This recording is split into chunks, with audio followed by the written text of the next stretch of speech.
Y estas palabras así, de esa manera dichas, diría yo que a cualquiera, y particularmente a una persona de izquierda, no son de mucho agrado. Es decir, palabras viniendo de un mandatario en ese sentido. Entendería, y lo hemos visto, que estas endulzan más a gente de la derecha que de la izquierda. ¿Por qué razón? ¿Son dos visiones distintas las que hay? Mira, te voy a decir una cosa primero. La gratitud es, a mi juicio, la mayor virtud de las personas. Y sin duda quien no tiene gratitud carece de otras virtudes.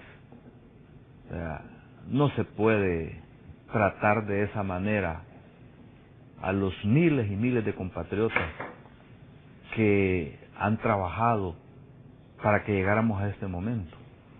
O sea, yo creo que el FMLN se merece mucho más respeto.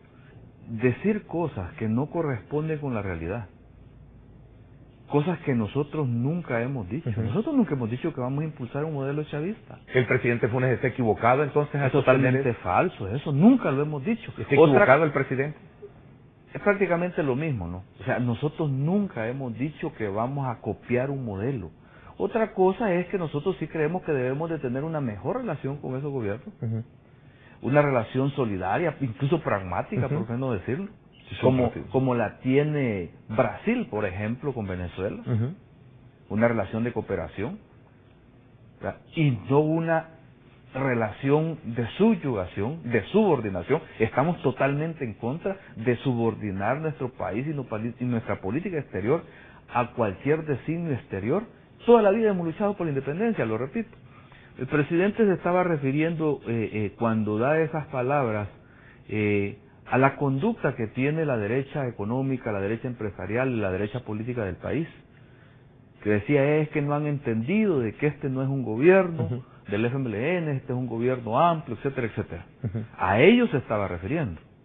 Por lo tanto, cuando tira este mensaje sobre el FMLN, está tirándoles un mensaje a la derecha económica del país, a la derecha política, a la derecha social del país. Les está diciendo, incluso llegó a decir, si no invierten en este momento, si no creen en este gobierno, se hunde el país. Se hunde el país, ¿verdad? Y dice en ese contexto que el FMLN está pensando en ese modelo, lo cual no es cierto. Entonces, está tirando un mensaje, es una forma de quedar bien, es una forma de congraciarse con la derecha política. Y yo le voy a decir una cosa, la derecha política y la derecha económica del país jamás han entendido de concesiones. Cuando uno a la derecha le hace una concesión, le pide más. Y si le hago otra concesión, me pide más. Y si le hago una tercera concesión, me dice, es que no es suficiente. Póngase claro. Así estuvieron diciendo desde el principio del presidente. Es que el presidente tiene que ponerse claro. El presidente debe diferenciarse del FMLN. El presidente debe decir claramente qué es lo que quiere, cuál es el rumbo. Y cuando uno empieza a hacer concesiones, nunca están satisfechos. Yo pongo el ejemplo de las telefónicas. Las telefónicas han venido actuando como les da la santa gana. Aquí no respetan las leyes. Aquí no se respetan los decretos legislativos. Hay resoluciones de la CIGET, hay resoluciones de la Corte Suprema de Justicia en el caso de las telefónicas, y simplemente no se ejecutan.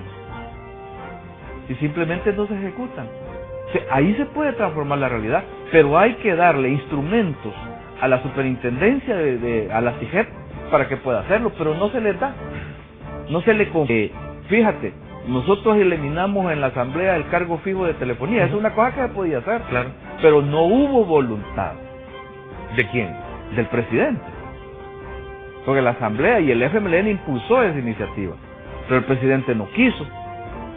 Cuando el pueblo salvadoreño en general lo apoyaba, y no estemos hablando de las reglas del juego, porque ese cliché de que no le cambiemos las reglas del juego, ellos nos cambian las reglas del juego cuando les da la santa gana a las telefónicas. Y las posibilidades reales de hacer transformaciones estructurales en el país, o para decirlo en palabras del presidente, para hacer posible el cambio, porque lo posible no siempre corresponde con los deseos, pero para hacer posible el cambio, a lo que él se refiere, lo que determina esa posibilidad es que esos cambios estructurales que el país necesita se hagan del brazo del pueblo, se hagan con la gente. Si te alejas de la gente, si te alejas del pueblo que te apoyó, no vas a hacer los cambios. El modelo de socialismo del siglo XXI dice que el FMLN está siguiendo esos designios y que está más cerca de esas visiones, que estamos equivocados. Él no se distanció del socialismo. Ahí en esas palabras no se distanció del socialismo, sino que se distanció del socialismo, dice, del siglo XXI, del de Chávez y Venezuela. Quiero entender que otras ideas del socialismo las comparte, porque hay otras ideas del socialismo. Entiendo que el presidente Lula tiene una idea de socialismo. ¿El más pragmático o el que es posible? Los españoles, el PSOE que gobierna España, tiene una idea de socialismo. Los chinos, la República Popular China, es otra idea de socialismo. Vietnam impulsa un modelo socialista, de mercado también. El socialismo chino es socialismo de mercado. Entonces, él se distanció de estos. Y tiene el legítimo derecho de distanciarse. Nosotros también lo hacemos. Lo que no tiene es el derecho de decir que así piensa el frente, porque no es así. El pensamiento del FMLN lo decide el FMLN, y el FMLN no está por replicar absolutamente ningún modelo. Él asegura que el FMLN sigue empecinado en construir el socialismo del siglo XXI. Pero es totalmente falso. De tal manera de que está está caracterizando al FMLN de una forma distinta a la realidad. No es ni justo, digo yo, que se caracterice de esa manera al FMLN, porque está haciéndole de esa manera una concesión a la derecha. ¿Para quedar bien con ellos? Para quedar bien con ellos, indiscutiblemente. Los modelos que tienen éxito son los que se fundamentan en sus propias fuerzas, en sus propias realidades. Así piensa el FMLN. Pero no es eso una apuesta equivocada, como dice el presidente. Pero no, o sea, no, es que lo que yo estoy diciendo es que eso no es equivocado, porque estamos en el fondo en ese tema coincidiendo. O sea, la construcción de un socialismo, pero no un socialismo del siglo XXI. No, o sea, nosotros no estamos hablando, mira, de un modelo exportable, no hablamos de un modelo de país. No estoy hablando de construcción del socialismo. Yo estoy diciendo que el FMLN tiene una visión socialista, pero no está construyendo el socialismo. Ni lo como la construir. tiene Lula, como la tiene Zapatero, como la tienen otros, pero no estamos hablando de construir el socialismo. El país no está en la encrucijada en este momento entre socialismo y capitalismo. No estamos en esa encrucijada. No estoy inventándome nada, tengo las declaraciones que se virtieran en un periódico oficial, aún con el costo que me representa a este medio, en particular a mi persona, a este programa sobre la censura publicitaria en la que nos tiene Casa Presidencial, pero aclaro, nos hace ser más independientes. Esta experiencia puede llevar a meditar más detenidamente al FMLN en un futuro cuando se escoja un candidato presidencial foráneo para las elecciones presidenciales. Mira, yo he dado declaraciones sobre eso. Yo creo que el FMLN no debe de estar cerrado, primero, en que obligatoriamente deba de ser un candidato de interno, de pura sangre, como dicen.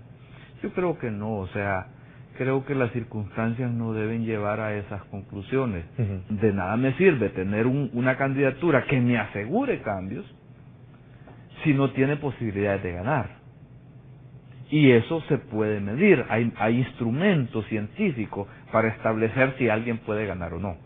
El FMLN, si no es con un candidato foráneo, no gana las elecciones. Y quedó claro en el 2004, ¿lo es?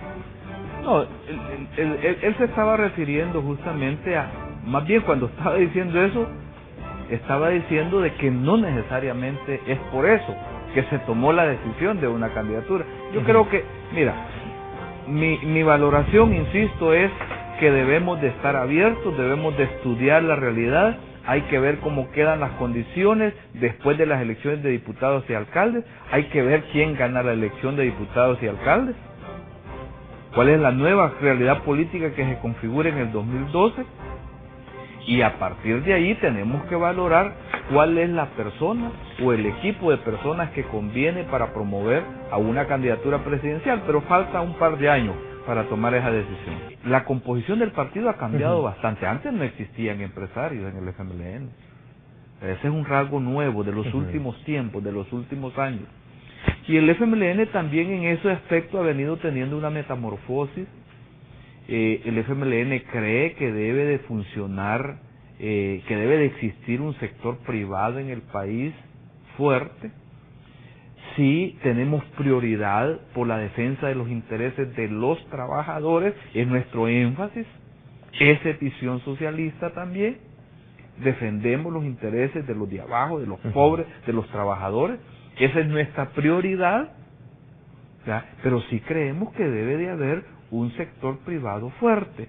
El pueblo salvadoreño debe de comprender de que hemos puesto un pie adentro en el gobierno y que el pueblo salvadoreño debe de poner los dos pies en el gobierno para poder dinamizar estos procesos, para poder profundizar, para poder hacer los cambios que el país necesita.